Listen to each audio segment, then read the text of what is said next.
Okay, so welcome to this session on mastering paths in Creative Suite 5. Now, paths are a notoriously tricky thing to get used to working with, and we're going to focus on this with the pen tool. Because if you can master the pen tool, you can pretty much master anything when it comes to working with paths. And we're going to look at a range of different areas. We're going to look at controlling the paths and the handles for a path so that you can draw pretty much any shape you like. And then we're going to have a look at some workflow where you can work with some of the common problems with paths, like what to do when the path closes on you midway through working on, how to reopen it, carry on working so that you create one single path rather than end up with 2 or 3 different sections, which causes all kinds of problems.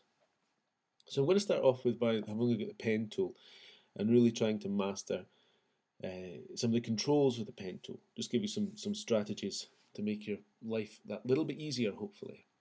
Now, we're going to start off with a little unusual step. We're going to start off by drawing a rectangle on the screen. It could be a rectangle or a square, it doesn't matter, you just need a shape, basically. A rectangle will do absolutely fine.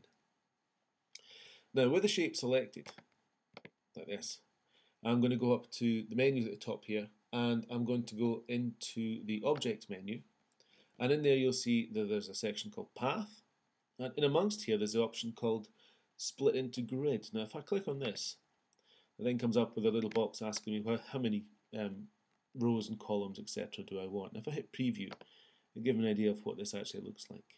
Now I'm going to set this up with a certain number, maybe put something like 6 by 6. And you'll see what it does is it gives us nice little equal spaces here, these little shapes, little squares. They've got gaps between them. I don't want any gaps, so I'm just going to set the two gutter values to 0 and 0. And then click OK. And you'll see there that it creates this nice little grid pattern here. Now this obviously then is lots of, these are little paths. This is not what I want to work with right now. I don't want these to stay paths. I want to turn this into a series of guides. And you'll see when we're working with the paths, the pen tool, the way we're going to, this will make life a lot easier for us. And it's a bit faster than trying to use the ruler tool and set grids up in a specific size and distance and make sure that they're all nice and even, etc. Okay, so to turn this selected path with all its little sections into a guide, I'm going to go up to the View menu, still with it selected. I'm going to go up to the View menu and go down to where it says Guides, and you'll see the option that says Make Guides. If I click on that, then instantly that turns into a series of guides, and that's what we're looking for. Okay, so if we're going to use a pen tool, I'd better pick the pen tool up. And before I go any further with it, I'm just going to set the pen tool up with some colour and a stroke size to make it a little bit easier for you to see what's going on. So I'll just invert the fill and stroke. I don't like to use a fill colour for this because I always find it's always trying to fill in and behind me as I go, and it just I find that a bit irritating. So I'll leave that as completely transparent, and the stroke size, I'll push that up just a little bit to about 3 points so it makes life easier for us to see what's going on. Okay, so I'll make my first first anchor point. Now the first thing I'm going to do is I'm going to make this into an anchor point that has handles. So it starts a curve. And I'm going to create this sort of S-curve shape that will have these nice little curves that are exactly the same distance apart, and they're even and symmetrical, which is not the easiest thing to do if you're just trying it for the first time. So I'm going to take, using my grid as a reference, I'm going to put my anchor point with my pen tool right on that little anchor there on the grid.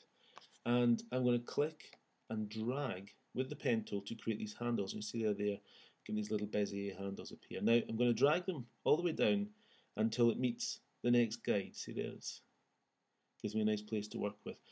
And I also want them to be exactly straight, up and down. I don't want them to be slightly off at an angle, which is not that hard to do, but one thing that you'll find makes life a bit easier is if you press and hold the Shift key as you do that. Keep your finger on the Shift key, and when you release the mouse, that's your first set of handles with an anchor point. Now if I move over to the next little crossroads on this grid, and I'm going to click and I'm going to drag in the opposite direction, but at the same angle and for the same distance. That's the important part. Same angle, same distance.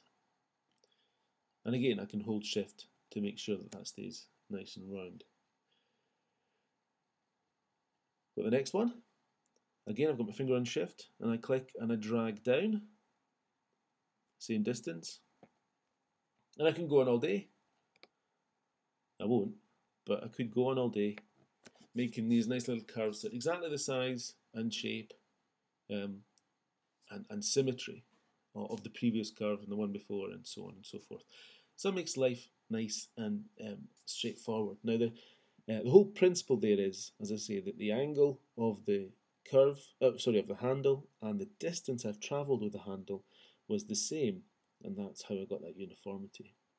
Now the next thing I'd like to do is I'd like to, instead of doing this S curve shape that you can see, I'm going to start turning this into more of a W shape, or possibly an M shape, depends on where your last curve was working. Now the trick with this is got to do with this handle that you can see here that I've just drawn, and it's this part here, this, if you like, the trailing part, the part that leads away from the curve that I've just created. That's the important part for this next section. Whenever you draw a handle or you draw a curved path and you get the handles, the direction you pull the handle has two parts. Obviously, there's the direction you pull and the direction away from where you pull. And the tailing end actually has nothing to do with the handle or the curve that you just created. It's more to do with the next curve. So on this path, because this handle goes up, the next curve I make will automatically start to go up because of the direction of that handle. If I want it instead to go down to create that W shape, then I have to change the direction of this handle. I have to get this to move from here down to here. And the way I can do that is by pressing and holding the Alt key. Now when I press the Alt key, when you have the pen tool in your hand, when pen tool is what you're working with, then it changes into this Convert Anchor Point tool, which if you've ever used that before, you'll know it's for turning anchor points you've made before into curves or back into corner points. But it can also be used to adjust the handles. Now if I bring that tool up to the handle, grab hold of it and swing it round, I can place it anywhere I like, and see how it's not having an influence on the curve that was there already. Now I'm going to bring it down and put it over the top of the handle that was already down there, so they're both in exactly the same position. Now when I let go of the Alt key, it immediately takes me back to the pen tool, which means that I'm still working in this path mode. I'm still ready to make a new path. And if I click and drag up again, you'll see there that instead of the curve going up at first, it now comes down, and I can continue to do the same thing. Move that one and go here and pull up,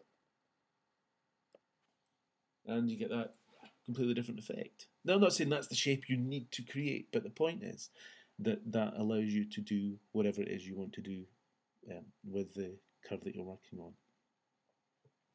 You can control them that little bit easier.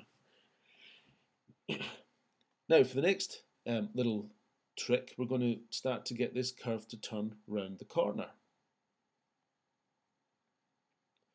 And to do that, what I'm going to do is I'm going to take this handle here and press Alt again. Now it's important, I should point out as well, that I'm not actually putting the pen tool down at any stage. I'm pressing Alt to change the tool temporarily into the Convert Anchor Point tool. If I was to go back to the Tools palette and change it to the Convert Anchor Point tool then effectively I'd be closing the path by changing the tool, and I'd have to come back and I could modify the handles I'd made already, but I wouldn't really have the option to make a new handle further round. So it's much easier just to use those keyboard shortcuts, pressing Alt like that. Okay, so I'm going to take this next handle here, or the previous handle rather, And this time when I press Alt, rather than drag it all the way around, I'm going to drag it over here to around about to the 3 o'clock position. And then I'm going to come down to this point here where I'm going to draw the next handle. And I'm going to drag that to the same width at the same direction. And you see there that it starts me turning the corner. And of course I could then take this handle, pull it over to match the same position as its pal, and then carry on making more handles that do the same. And the whole trick of the workflow is I continually keep pressing Alt and just changing the position of that tailing handle so that it goes where I want it to go next. Could of course then bring that up to here, so it's back up to the 12 o'clock position, and I'm going to go here. I can start to make them come back again. Okay, now I don't know what it is I'm actually drawing there. I don't think it's any kind of actual proper shape, but it's not so much what's being drawn as the control that you have over the paths that's the important part. Now, the other thing you might want to do is at some stage you might want to start making straight lines in amongst all these curves. Same difference. If I take this handle here, the one that was the tailing end one, so that's influencing the next direction, and instead of having it actually make a curve, I can make it back into a straight. If I press and hold Alt and drag the handle so that it lies flat along where the path is going to go. Okay, and then with the pen tool, if I just click once, you see it returns back to being a straight line again. Because it's not pulling at any kind of angle, it's staying on the line of the path. I can put straight lines in again. And there you go, gives you a level of control over your handles that perhaps you would never have had before. So it's that Alt key that's the important part. Okay, now looking at a couple more things with the pen tool. Still using the pen tool, it's still the main tool for making paths. If I take the selection tool here and just click away, that would close the path. Although I haven't actually drawn a path from this anchor point here down to this anchor point here, the path itself would automatically close. Just there wouldn't be any kind of stroke or anything indicated across that space. What I'd like to do is, let's imagine that's happened in error. The phone rang, I had to go and answer it. When I came back, forgotten what I was doing and broke my path. Whatever happens, I'm sure it's happened to you 100 times. We need to reopen the path so I can carry on adding more design elements to this shape, whatever this shape actually is turning into. If I pick up the pen tool again and go somewhere else and start clicking, then yes, it would make a new path. They wouldn't join together. There would be two separate paths, and if I picked one up and moved it, the other one could potentially move as well, unless I used some kind of grouping or maybe the Unite or something, Pathfinder. Instead, let me just zoom in on this if I can. Good, it was switched on. When I take the pen tool over an anchor point, watch what happens. You'll see there that next to the pen tool, it turns into a little 45-degree line. Instead of having a cross, which is where you can put another anchor point, it recognizes that there's a point there already and says, oh, okay. And when I click on it, nothing much seems to happen, but it does select that anchor point. That anchor becomes alive, it lights up, and I don't know if you can see at this view, but along the path there are blue lines have appeared all over the place to say, oh, the path is reignited. And what it means now is I can continue to go further on and draw other shapes. I haven't got a curve here because I didn't pull, I just clicked. So it's gone from a straight line back into a curve. But there we go. It gives us this option to continue making shapes on from that path. What I'll do is I'll get it a little bit closer to this other path here. Let's just the other anchor points. If I take that over there, let's see what happens if I go up here.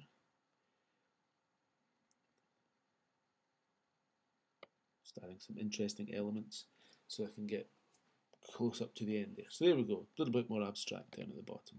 Quite like that. Now, another method for being able to continue to edit your paths and work with your paths is not to use the pen tool at all, at least not at this stage, but instead to use this tool here, which is called the Direct Selection tool. You see it's got more of a white colouring compared to the black of the selection tool. Or you can press A, unless you're in type mode obviously, because then you'll get the letter A. So if I pick up this Direct Selection tool, now what the Direct Selection tool allows me to do that the Selection tool doesn't, is it allows me to select individual elements of a path. So basically individual anchor points or possibly even handles, as you'll see in a second. Now when you first click on the Direct Selection tool, it's very often the case that the whole path is still selected. You may have had it selected with the black selection tool, and then you switch over to the Direct Selection tool, but all that's happened is that the Direct Selection tool has everything selected. So when you try and move one thing or do one thing to one part of your path, the whole path still moves, and that can be confusing.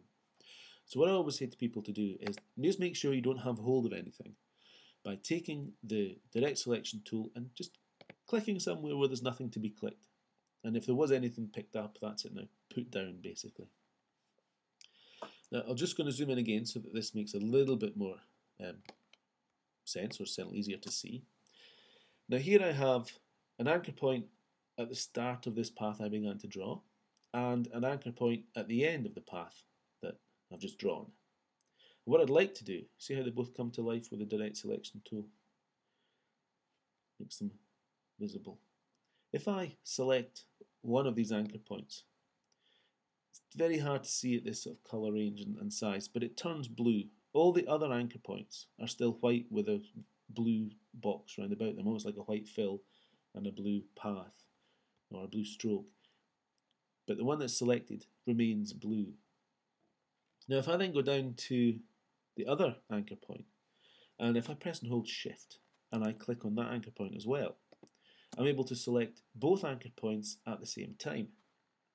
Now this gives me the option to join them. I can, rather than try and draw something to join these two together, I can ask InDesign to do it for me, so that they just come to life and path joins in between them, and then we can mess around with it some more. Another sometimes faster option, really depends on your drawing, is if I deselect them again, just by clicking away from them. If I draw what's called a marquee, which basically I've taken the Direct Selection tool and I'm clicking and drawing a rectangle shape over both points. When I release that, anything that's selectable inside that rectangle becomes selected. In this case, it's the 2 points. And I can go up to, I can use the menu, or I can use a keyboard shortcut. Now, if I'm going to use the menu, then all I need to do is go up to Object, go down to where it says Path here, and choose Join, or the keyboard shortcut for this, on a Mac anyway, is Command J. If you're using a PC, that'll be Control J for Join, and it just puts a straight path in between the two, ready to go. Now, if I want them to turn into a curve, or rather this line to turn into a curved line, then I have to convert that into an anchor point, or two anchor points that have curved paths rather than straight paths, like you can see. So that's when I can go and choose the Convert Anchor Point tool as an actual tool, rather than just convert the pen tool by using the Alt key. Now if I take this and I come up to that anchor point there, first one, and I click and drag, I get some handles. Now what it's going to do is it's going to ruin the nice simple round path that I made here on this side, you'll see there, but it's making them curve over here. I'm not bothered by that. That's absolutely fine, because that gives me the option of fixing it all later on. So just drag and it creates one curve. And I'll do the same down here. I'll click and I'll drag to create the other curve. If you drag in the wrong direction, you'll get a kind of a loop, or sometimes it looks like a bit of a knot, like that. It's absolutely fine. Just unwind. Like your granny's knitting, just unwind that and get it going the direction that you actually want. Okay, now this is where things can get a little bit interesting, because if I then take, say, that handle, I can move it on its own. As you know, the Convert Anchor Point tool will do that. And if I take this handle, I can also grab it and move it on its own. Or, oh wait, his partner has disappeared. Oh no, this is disastrous. However, it's not such a disaster once you realise that the Convert Anchor Point tool is really only supposed to be used once. It's only supposed to either generate handles or not generate handles. It's not meant to be a tool that you keep going back to, because now this is actually quite a destructive tool. If I take that Convert Anchor Point tool and try and click on any of these anchor points to maybe reignite the handles that were sticking out, it won't do that. What it will do is it will convert the anchor point. So from now on, every time I use this tool, it thinks I'm either wanting to change my mind from having a curved anchor point to a straight anchor point, and it becomes a little bit frustrating. Now it is useful for taking one handle, and if you think of it as snapping that handle so that it's broken it at this point here, so it's two separate parts, a bit like a twig, snapped it in half. What to use instead of that, once you've made your curves, is just rely completely on the direct selection tool. Because with the direct selection tool, when you click on an anchor point to select it, it doesn't try and convert it, it merely activates it so that you can actually do something with it. So there's the handle that I need to control to get this curve back. And here's the handle that I need to control for this half of this curve. So if I take this handle and I'm just going to drag it back down on my grid that I made to the position it was in before, and there's my curve returns. I'll do the same on this handle here, maybe just make that a little bit more curved that way, and then with these handles I can pretty much do anything I like. I can stretch them out, put them into any shape that I want, and when I zoom out, there's my interesting, if not unusual, shape with the handles doing whatever it is I want them to do.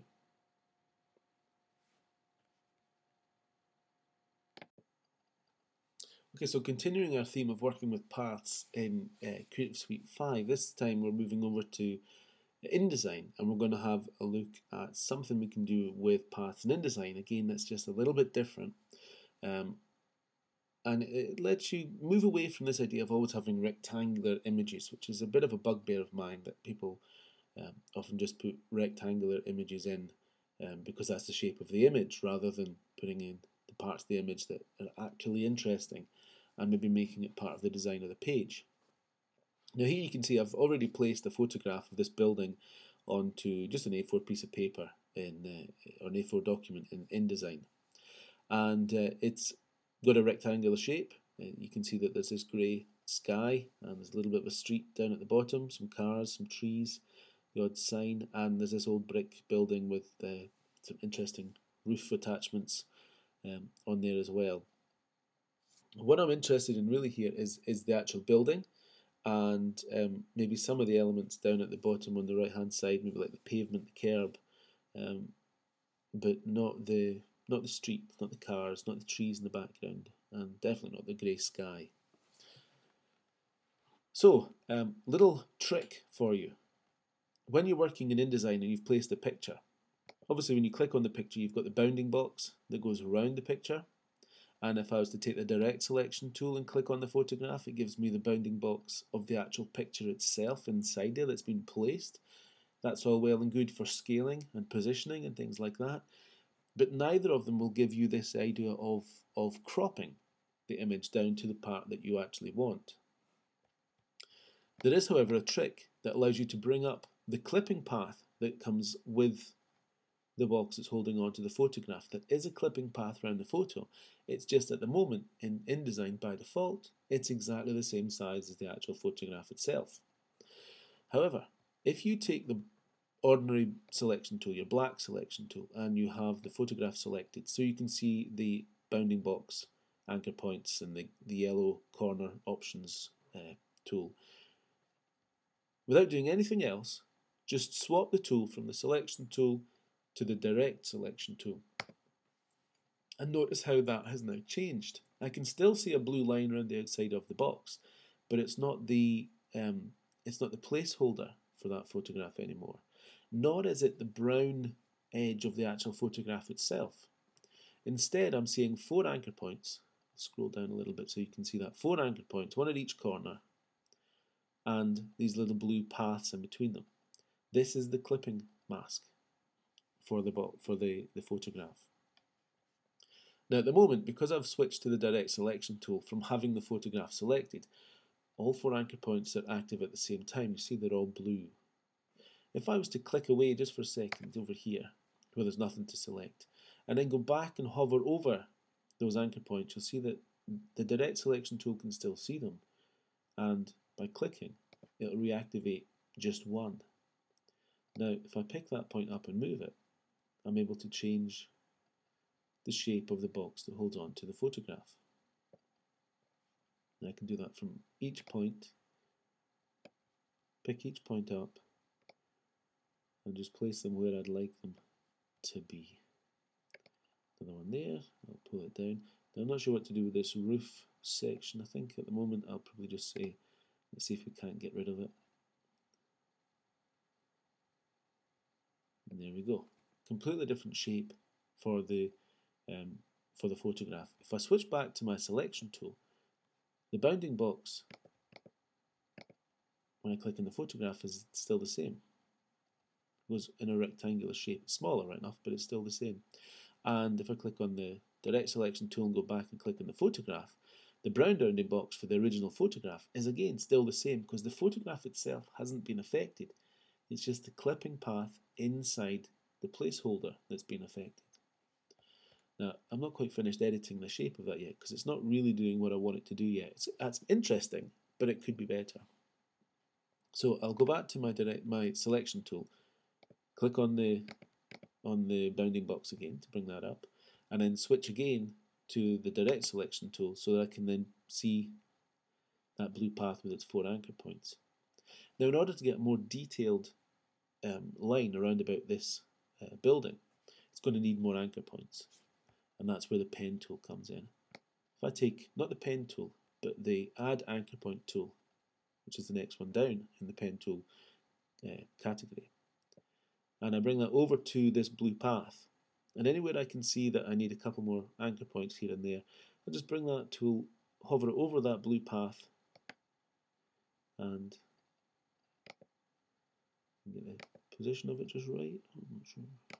There we go, got one there. I don't know why I'm struggling to get one here. There we go, managed the second time.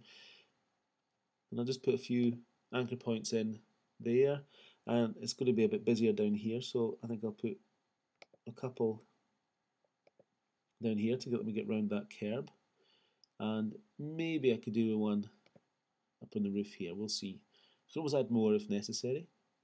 Now again, the direct selection tool, if I go in and just make sure that I'm selecting these one at a time, I can pull them in and position them like this one here, goes around this sign. It sticks out because that's quite a nice little architectural feature. I'll keep that.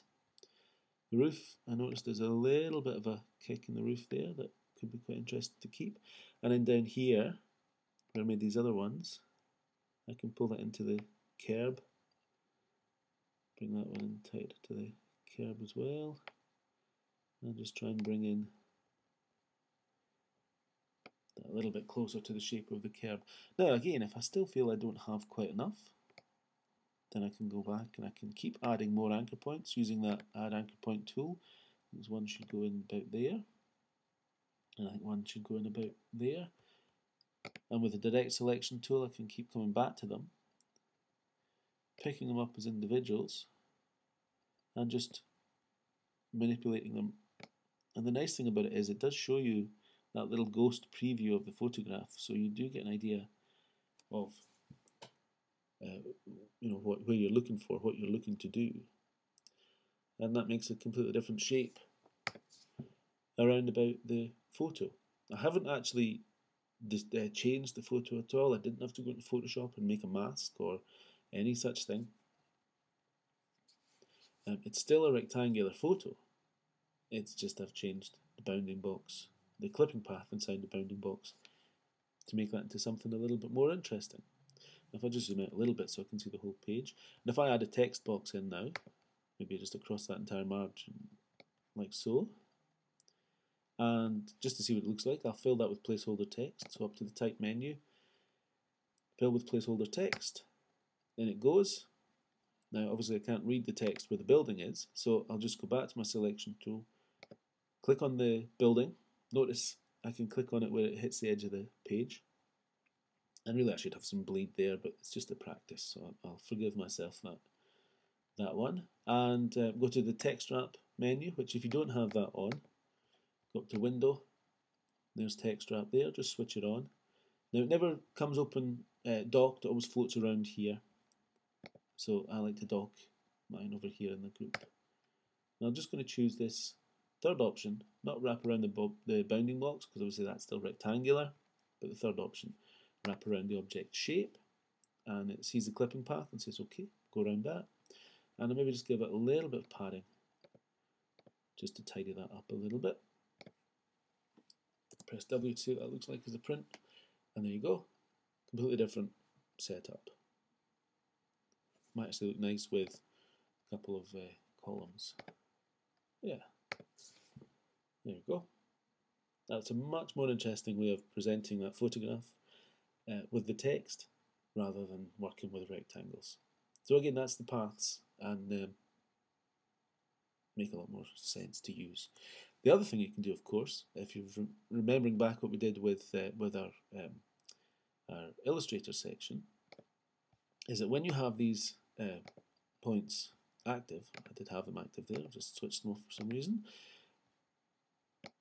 the Convert Anchor Point tool will do exactly the same thing here as it does in Illustrator. So when they've got these anchor points here, when I go over one, I can click and drag to turn it into more of a curved shape if that's appropriate. Now I would suggest for this photograph it's possibly not. Maybe down here at the curb, perhaps. It might make a bit more sense. But all in all, I would probably stay with the angles for that particular photo. But it just shows you how that can still be done. And just as with Illustrator, if you want to go in and maybe make one handle go in one direction, handle go in the other, you use exactly the same workflow. It's the same thing, the same tools. Direct selection tool. To move the handles, the Convert Anchor Point tool will snap the handles so that you can then move them independently of each other using the Direct Selection tool. No change at all. Now continuing the theme, let's have a look at what we could have done with that photograph in Photoshop instead. So I'll leave the document here like this, and I'll just hop over to Photoshop, and I'll open up the same photograph.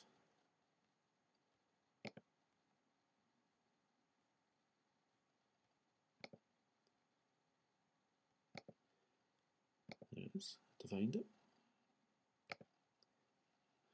Okay, so there's the same photograph in Photoshop.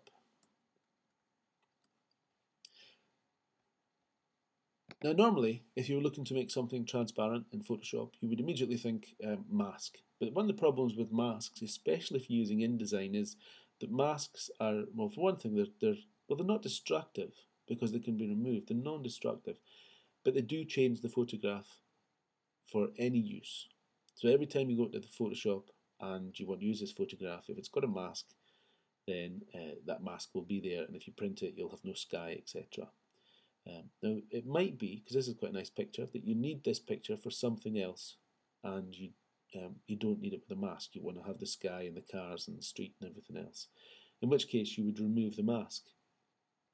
Problem there is though, because it's a linked element to your, or a linked picture in your InDesign document, if you were then to print your InDesign document, just for instance, you would have you'd go back to being a rectangle in InDesign, which would be no use whatsoever. So instead, we can use a completely different method of getting rid of the background so that InDesign can see it, but Photoshop will essentially ignore the fact that you've asked the background to go, and that's by using a clipping path instead. Now, if I have a look at my panels in Photoshop and I go to paths, you see there's a clipping path that I made earlier there called path 1. I'm going to show you how I made this. In the actually no, go back to the layers. Now, one of the advantages to using Photoshop for this is the fact that it has such nice selection tools. Now, if I was to go in and just use, let's say, the quick selection tool on the sky, I'll just make that a little bit larger. So I'll start selecting bits of sky around there. There's most of it selected already. Let's go in and add the odd little element down here. Come down the cars and the street down here. Okay, it's not bad. It's not perfect. Now, what I often find when you're using something like the quick selection tool is it very often gets a bit slapdash when you're making an initial selection. However, if you then go and refine it by removing from the selection, it seems to work a little bit better. I don't know the science behind it, but it does. So I'm going to press Alt, and notice that my tool changes, when I press Alt, changes to have a little minus, which is removing from the selection rather than adding. So I'm still using the quick selection tool, pressing minus, and I'll just go along that curb, and you see how for some reason it couldn't quite work out what to do with the curb earlier, but now it's doing a much better job. And if I had all day, I would spend all day on this, but I don't, so I won't. What else was a problem? I suppose that section there, you could say that should really be part of what I'm using. Maybe I'll take a bit of that ground there. Actually, I might even take the street sign. Quite like that street sign. Gives me something vertical there that's interesting to look at. And there's a wee sign sticking out. I don't know what it says from here. Little business sign. I'll take a bit of that as well. So I'm just making some fine changes to that. Now up here, there's one or two little sections on the roof. I don't want this thing here, so I'll just try and remove some of that. Now, you could spend a lot of time using the different refine elements in Photoshop to try and get that to tidy up and be nice and neat, etc.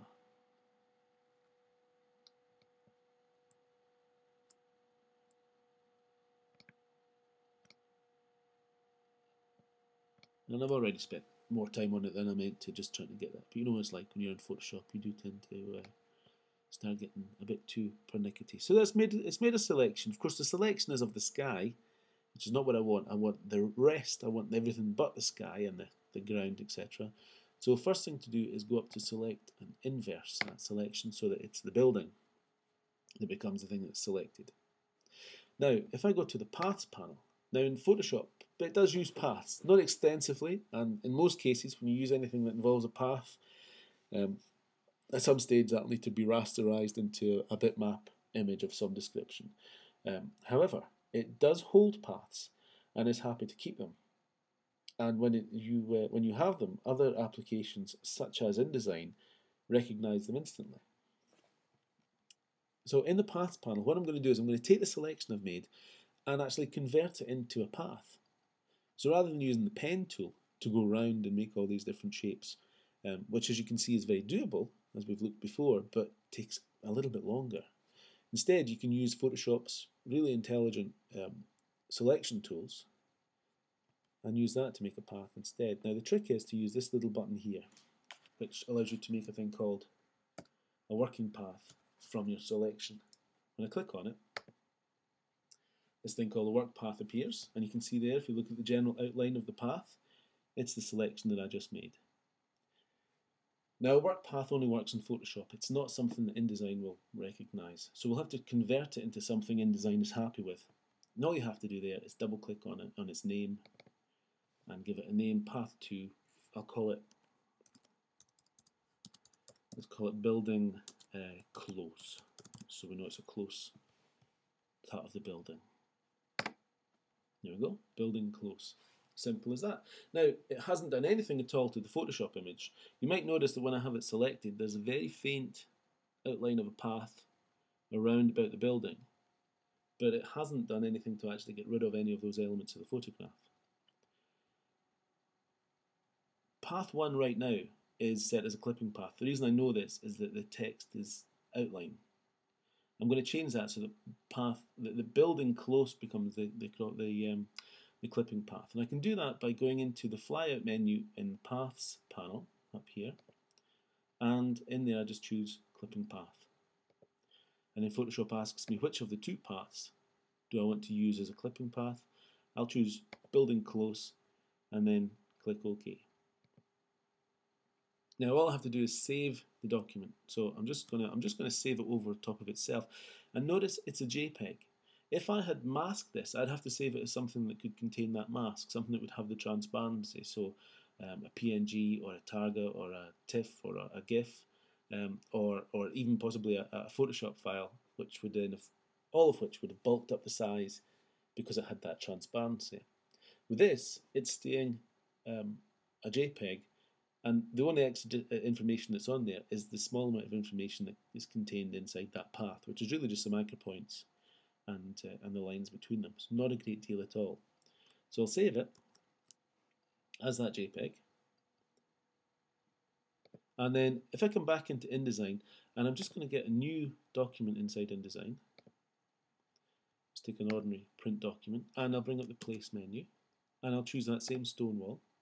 Now, often when people are placing things from InDesign into InDesign, they don't use this show import options, and it's really not actually necessary for what we're going to do here because the default is for that Photoshop path to be recognized. But I'm going to switch it on so that you can see the options. And if I click open, it comes up and it says, do you want to apply the Photoshop clipping path?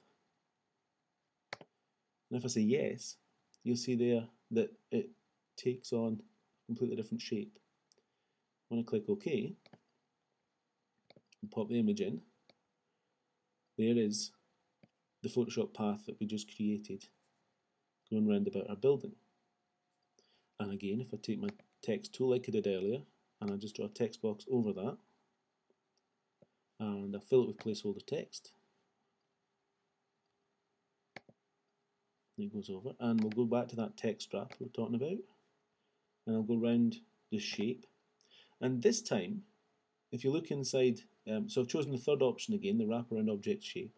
And if you look at the options, the contour options, it says same as clipping. It always will, unless you change it. In there, you could choose Photoshop path, but at the moment, it's exactly the same thing. But an interesting thing does happen, because remember, in Photoshop there were two paths. If I choose Photoshop path, suddenly it goes, well, which one? Path 1 or building close? So even in Photoshop, if you wanted to, you could go in and make umpteen different paths inside Photoshop. And each time, when you choose a different path to clip around, you give yourself some options on the text strap. If you look down at the bottom here, on the original path 1, there was a much straighter edge that included some of the car, maybe a bit of tree in that Photoshop path called path 1. When I changed to my path, the building close, I didn't have that. So that text then hugs that space a lot tighter. And it's just a really nice way of giving yourself some options in Photoshop to be able to do different things with your images and how they interact with text. And it's a little bit faster as well than going in with the pen tool in InDesign and using curves and what have you.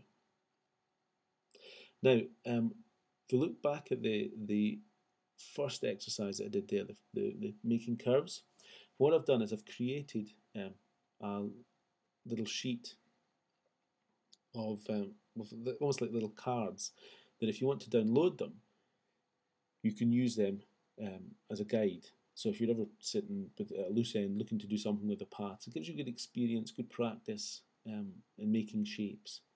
And the link for that is here. So if you take note of that link, it'll start to download a PDF, and the PDF is you can print off, or you can keep it on the screen, cut it up into small parts if you want, because it's I've divided it up into like little cards, little flash cards, or you can just keep it as one sheet. But it'll give you some things that you can do to practice. I'll give you a quick look at what it looks like. I think it's in here. No, it's not in there.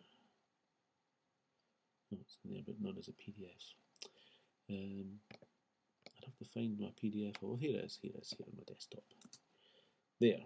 I'll just bring up some example. So there's a little stem here, and see how we've got this key that the red shows you the direction to pull the handle.